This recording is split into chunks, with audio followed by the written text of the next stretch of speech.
1 à 2 personnes sur 10 se plaignent de douleurs abdominales chroniques qui s'accompagnent de troubles du transit, de diarrhée, parfois de constipation, de temps à autre des deux en alternance.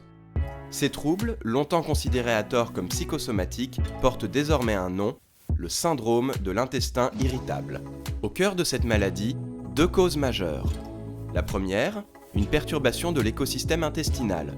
Il représente à lui seul 70% de notre système immunitaire, avec ses près de 60 000 milliards de bactéries qui composent notre microbiote.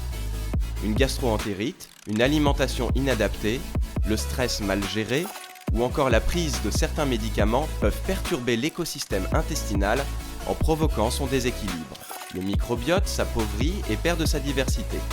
Alors, le système immunitaire ne fait plus son travail, la muqueuse s'enflamme et devient de plus en plus perméable.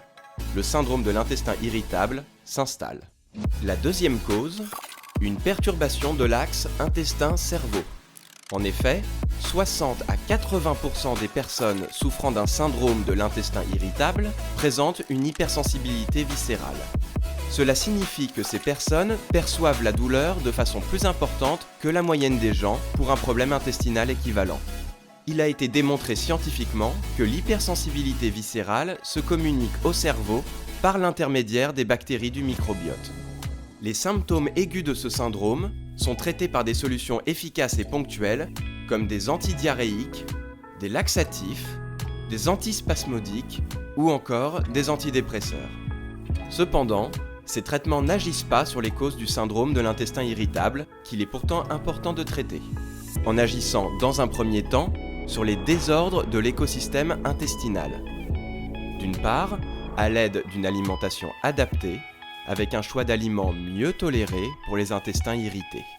Des études démontrent que les modèles alimentaires pauvres en petits sucres, que l'on appelle les FODMAPs, améliorent nettement les symptômes. D'autre part, avec des probiotiques adaptés qui aideront l'écosystème à se rééquilibrer.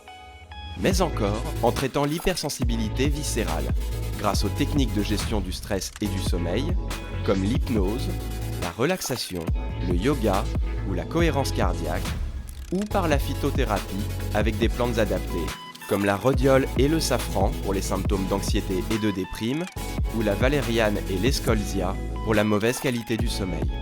Le syndrome de l'intestin irritable peut être pris en charge efficacement sur le long terme. Les interventions du spécialiste en gastro-entérologie, du médecin spécialisé en micronutrition, du diététicien, du pharmacien seront tour à tour des alliés du succès.